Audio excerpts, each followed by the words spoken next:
વાત કરીએ આરટીઓને બોમ્બથી ઉડાવી દેવાની ધમકી મળી હતી, જે વાત અફવા નીકળી છે। અમદાવાદ, રાજકોટ, વડોદરા, સુરત આરટીઓને બોમ્બથી ઉડાવી દેવાની જે ધમકી મળી હતી, તપાસ દરમિયાન કોઈ પણ શંકાસ્પદ વસ્તુ નથી મળી। ધમકીભર્યો ઈમેલ ક્યાંથી આવ્યો તેને લઈને તપાસ શરૂ કરવામાં આવી છે। ધમકી મળતા ટ્રેક ટેસ્ટ માટે આવેલા જે લોકો હતા તેમને પરત મોકલી દેવામાં આવ્યા છે। સાવચેતીના ભાગરૂપે તમામ લોકોને પરત મોકલી દેવાયા છે। બીજી તરફ બીડીડીએસ અને ડોગ સ્ક્વોડની ટીમ પણ ત્યાં પહોંચી અને સતત તપાસ કરી રહી છે। હજુ સુધી કોઈ પણ આરટીઓમાંથી શંકાસ્પદ વસ્તુ નથી મળી, એટલે જે બોમ્બથી ઉડાવી દેવાની ધમકીવાળી વાત હતી તે અફવા નીકળી છે।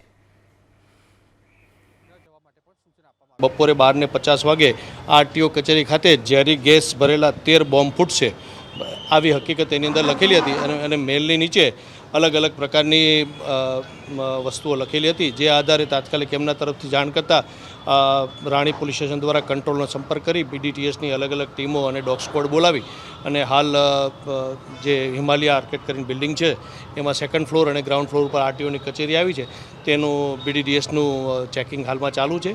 આ બિલ્ડિંગ ઉપર એચડીએફસીના તેમજ અન્ય બીજા પણ ફર્મો આવેલી હોય તેઓના પણ ચેકિંગો ટર્ન બાય ટર્ન કરવામાં આવશે અને ત્યારબાદ કોઈ પણ વસ્તુ હકીકત જણાઈ નહીં આવે તો રાબેતા મુજબની આરટીઓ કચેરી અને બાકીની ઓફિસો ચાલુ કરવામાં આવશે।